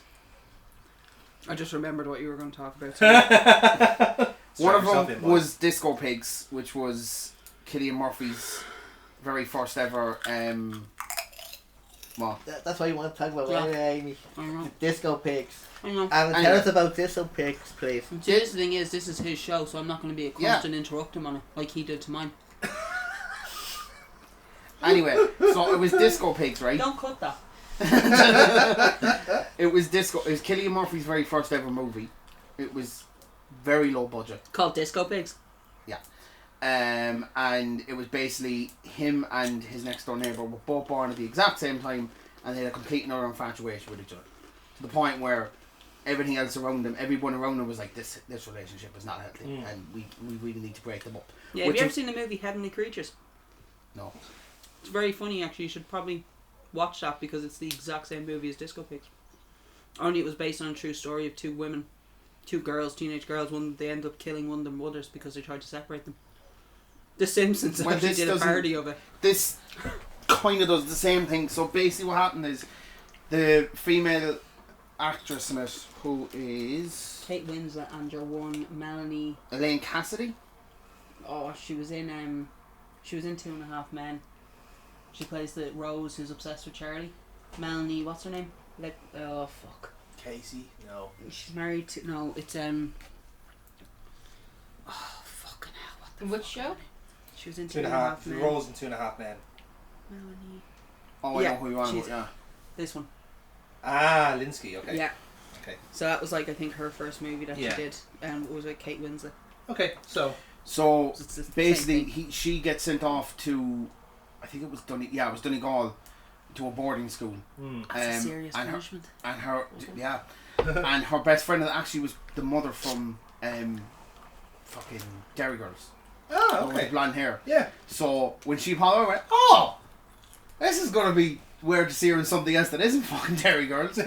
And then eventually he finds out. He goes up to Donegal. He brings her back down to Cork, and she's realizing herself. How shit Cork is. No, but she's realizing that the relationship probably isn't great. Yeah, She does yeah. love him, but she does realize I need to get away from him. It's not helping him or me. You sure it's not Cork she's trying to get away from? No. Because she seemed to be doing well in Donegal and then she went back to Cork and everything went No. to shit. So I'm just gonna keep saying fucking no. And they go to a disco on her birthday because she In turns Cork. 18. And she gets chatted up by some fella that they know, and he also liked her. Cillian Murphy snaps and beats the shit out of him, kills him in the middle of a disco Right. with an ashtray, one of those big pub ashtrays. Yeah, the big ones. Yeah, I the know. big Heavenly ones. Creatures, what they use is a sock. I don't care. I'm It's talking a about my fucking movie. fa- We need to finish it because otherwise we're not going to be able to watch Don't back. be rude. I can be Sorry, rude to Amy because she'll eventually end up killing me. it's amazing is the I'm fact very that you have no nice. issue with doing it on my not show, gonna be but rude when to you. someone does it to his show, No, you're you're disrespecting her. We home. need to finish. Oh, There's still no need to be rude. You also actually I'm said very you sorry. weren't going to talk about Disco Pigs. You actually said you were. No, only I gonna have to discuss- because it's with the other movie that I watched, so I want to just point it out that. I just want to point out though as well that he actually said to all of us before off camera that he was going to reference Disco Pigs, not discuss it, and then just talk about August Rush. I'm sorry, did I give a spoiler? The director was Christian Sheridan. That's a man, not a woman. Christian Sheridan. Christian. No, Kristen. Oh, okay. I'm Say probably it correctly now. pronounced- Yeah. I think her dad. Did her dad? I think her dad was the director of the van. I could be wrong. I think he was Sorry, sharing, do you want to? Uh, Are you Anyway. looking to digress, or do you want to talk about No, August Rush? so she also then Chloe just happened to put on another movie and we found out afterwards was also directed by the same one as August Rush, right? Now, Disco Pigs, fantastic, brilliant movie. I fucking loved it.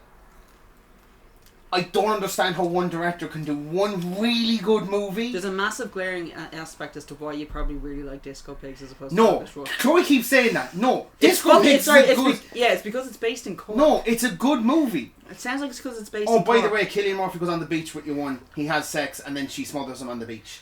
It's hilarious. It for some reason that's a very funny The part. real, That's the, literally a massive spoiler for the movie. No. That apparently nobody has seen, but you have just given away the ending. In fairness, it is 23 years old. Yes.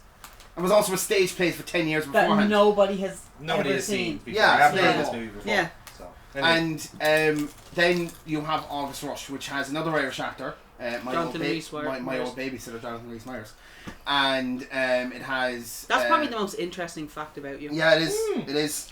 And it has... Don't Kerry digress. Russell. Yeah. And it has... Freddie Highmore, Robin Williams. Yeah. Now, Robin Williams name probably came up at the start of it in the opening credits. I missed it because I was doing something at the time, like getting sweets and stuff. So Chloe knew I missed it. She was like, "Can't wait to see who's in this." So he pops up in it, and he's so basically, He's like Fagin from Oliver Twist, isn't it? yeah. Chloe kept saying that it had, yeah. So you had basically Jonathan Rhys-Myers and Kerry Russell both met each other on a night out. Kerry Russell is a part of the New York Symphony Orchestra. Yeah. She plays the cello. And I've only ever seen this movie once, and I remember that shit. Jonathan Rhys-Meyers is part of a band who, anytime he sang, I always just thought of Creed. Because his voice, for some reason, reminded me of the lead singer of Creed. I don't know why. Keep going. And if you're Russian, men want to forget stuff. Yeah, well, to be fair, it's quite I've got forgetful. 5 minutes. You're the one who put the time limit on yourself. Yeah, exactly. I know, that's why I know, because I want to get through it, but I also want to be interested. Stop digressing. Come on, be professional. Right, he sounds like Creed and go. They basically sleep with each other one night. She gets pregnant. Her dad figures out about it, but to keep her career going, which is going to be a very fruitful career, he tells her that she's lost the baby. Because she has an accident beforehand, she ends up. She has an accident beforehand. Yeah. He tells her that she loses the baby, but in reality, he gave the baby away to put into an orphanage. Brady Baby is Freddie Highmore. For people. Brady Baby's Freddie Highmore, right? I don't know how Chloe didn't cop this at the start. That Freddie Highmore is clearly autistic now, right? Because the first thing I thought of when I saw him was the good doctor. He's the fucking okay, He's yeah. the good doctor. He's the good doctor, yeah. And who started out in Billy Elliot. Mm-hmm. Yeah. He also was Charlie in the Chocolate Factory remake with Johnny Depp. Yeah. Yes, that's right. that's with Bates Motel. Hell, he's been around. He's a good actor. Yes. It just seems like I think maybe Hollywood should just realise that we can't do the whole autistic thing well. You literally just said he's autistic, and now you're saying that he can't do the autistic thing well. I said he was autistic. I didn't say he could do it fucking well. Do you realise how contradictory that statement is? Yes. Hollywood like him because he's quirky looking. Yeah. I know, I understand. I mean, he actually is a good actor. I've seen him in a good couple of things. I do enjoy him and stuff. So basically, the story was very obvious. I called the ending half an hour in. Yeah. Right? Yeah, it's a rom-com. It's literally, it is predictable. It is a very predictable Follows movie. the formula. Exactly. Yeah. Especially for a movie that would have been released at that time. It's a Hallmarky movie. Yeah, exactly. Yeah. Like in a way, it's a movie where you're expecting. Don't get annoyed that we make those connections. But this is the point of your show. I know. It's a type of movie Also, where you're it is- expecting ending, so it's Also, comforting. bearing in mind, it's a very, very chick flicky movie. It is. So the only reason that women would go to see this movie is because one, Jonathan Rhys-Meyers is in it, Mm-hmm. and two, you know they're going to get together in the end, and it's going to be a Yeah. happy ending. Which is, I mean, even if a movie is predictable, I still would like it to be. If I know the start and I know the ending, Aaron, these aren't clearly movies. obvious. Yeah, but these aren't movies. These movies aren't.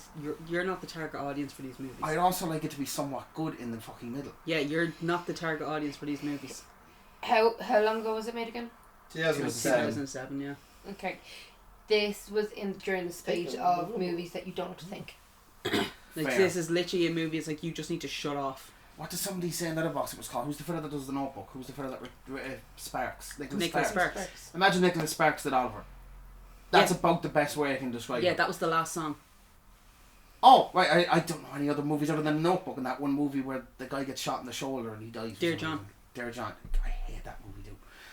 Hate it. Yeah, you're not the target audience. Again, Wait, hold on. these are movies you You don't said- have to think. That's like literally watching a walk to I like to remember point with out, fucking Mandy The Moore and Notebook Shane is West, alright. which is amazing. Good movie. Good. The Okay, no- you And the because book you is so said sad. I Yeah. hate Her the dad's Notebook nuts. and you named the other movie too.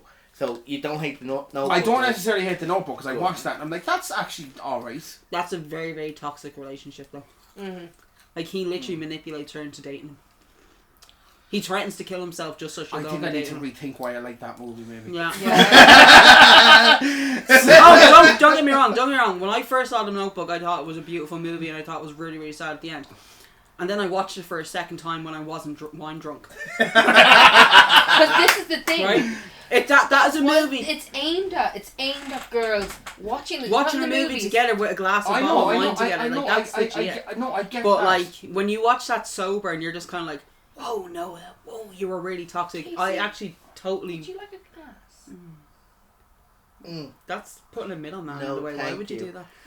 Thank you though. But like, realistically speaking, Ali made the worst decision ever by dating Noah and leaving the captain. Like, you fucking idiot. He wrote you a letter for fucking 365 days. Man, that's obsessive behaviour. Yeah. That is pretty obsessive, alright, yeah. Sorry, the only reason why you agreed to date him is because he threatened to kill himself by letting go of a Ferris wheel while you were on a date with somebody else. Ali, that is a walking red flag. I don't give a fuck that he made the kitchen table. Like, Who gives a shit? No. Excellent craftsmanship, job well done, Noah. But I'm sorry, that is not enough to fucking base our entire marriage on. Also, where'd you get the rowboat? Looks like you stole this. Sorry. I like a bad boy, but I'm gonna go with the man in uniform. She's going on. She's like, how many drinks in now? I'm on my It's number 3. Yeah. It's already started where you're just getting a little bit anti-man now. Oh no, I've been pretty anti-man. Yeah, We're going to have a conversation. I'd like to earlier point on. out, anti-man earlier, but it was a nice, calm, cool conversation. Now it's getting a bit angry. Well, hang anti-man. on now, Aaron. Well, Aaron, to be fair, it's only because you're literally pointing out facts where you're kind of basing it as if you were the target audience. I when you're know, not. no. Again, I don't really mind if these movies are the cheesiest shit ever. Love a good cheesy flick. Alright? I don't give a fuck if it's like, bang bang fucking guns movies. I watch fucking anything. Yeah. Right? It's It's just... just you complain about it so much. You do actually a little bit. Like I'm sorry, but you are very much a walking contradiction. You can't It's go a in. good thing in some places, but most of the time, you're very, very predictable yourself. In that you name a movie, and both me and Kira already know what your biggest complaint about this movie is, and then you voice that opinion, and me and Kira have a little telepathic. Yeah. Fucking knew it. Called it. Alright. And then we call you out on it, and then you get pissy over it, even though you know for a fact that, yeah, well, More than likely, Chloe's already said it. Exactly, yeah. And it's like you're coming here I'd like to thinking point out you come she here also fucking hated the movie for the you exact same come reasons. here thinking So- you're going to get a different view, or you're going to get I an know, agreement I on know a coming view, into this. and then when you don't, you're like, you don't get what I'm saying. No, we do. It's I just could have started a whole other argument by saying I also hate a never-ending story. The But I'm not going to do that. Apologies. See, but I told you not to do that. That's why I'm not doing it. I feel like this is enough where you Like, not showed at me. you Not remember- really as do you aggressive. Do you remember? It's Do you remember? his Do fault. you remember when you It's say his to fault. me, "It's like, It's his why do fault. you keep going?" And then all the times when I put logic in your head, and I'm like, "Don't bring that up because A, B, and C, X, Y, and Z, NMNOP." Like that's like these are all the things that are going to happen, and you're like, "Oh shit!" be fair- I didn't actually think. To of be that. fair, this is a quirk I love with Aaron, because even He's if a fucking idiot, and he still doesn't listen to me. no, even though I'm right. it's not that, right? Because we're in Kira's like, yeah. we're on group chats with him all the time as well. Like, and he'll say something about like football. He'll make it kind of huge time. He's like, "Oh, he is the best ever." And then I'll send him a voice message where I give him 3 minutes of stats, and he goes, "Actually, yeah, that's kind of a good point. Fair enough." It's just like you can literally you can science that man out of an arguments. Like, I mean, congratulations, you've won today in the football. Who won the fuck? You know you I won. put too much. you I never beat- thought I you said beat- it. Oh, I put he's too got much another gin goal. in You're it. the beating Wolves. I put You too nearly much played gin in my Wolves. drink. Yeah. We're No, going not. 5-1. Oh, the women's. No. Why did you say it like that? No, because I don't know if the women are playing or not, but no, one second, no. You don't know City the are playing Wolves, aren't they? Oh, I don't know the difference. There's a big fucking difference. yeah, he got him. He got There's a huge difference. He got him. He got him. Oh, trying to keep a straight face. Oh, he got him. Love it. Right, that's the end of the show. We can't top that. Aaron's been wound up. Anyway, Okay, it what was your shite. What was your thoughts on the movie anyway? What, my major thought of it is, right, Jonathan Rhys-Meyers can be a very good actor, right? He's very The Tudors. What? Very problematic. You're talking about his babysitter. Don't forget. Oh, he's very problematic, let's be fucking real. And that is the only reason why his career stalled. So Oh, 100%. But that's, I won't Did get he into not it here, get that's clean? more to do with his mum. Did he not get clean? yeah, but nobody wanted to work with him. Yeah, he done too much damage when he was... No, but in saying that, is he actually clean now? Because I'd like to In know that he fairness, has. As far as I'm aware, Straight sober. I haven't seen him in anything From what I've or been news told, or anything like that. So But you know what? Then in that Fair sense, then point, he's shouldn't definitely be. clean. Yeah, from what I've been told from other members of his family, he's been relatively clean for the last 4 years. that's He good. has to hear. small Fair. breakouts, Folks. but he seems to be very Able quick to to cope, go. Yeah. Shit, Okay, that's good. back on track because his mum was... This is kind of off topic, right? But it does reference because you brought up Nicholas Sparks. So I'm going to bring up him. I miss seeing Shane West in stuff. Where right? is he? So What the he do? last, do you know what? Actually, he did a movie which I think was called Great White, which was one of those stupid shark movies. But that was like 2021. So he had actually done something, but I don't think he's. Jeez, he's 45. Like, he's a I Golden know. Globe winning actor. I know. Like, he really should be able to get work. So Not usually- easy, okay, but this you is know. what happens when you get pigeonholed That's it. into particular roles.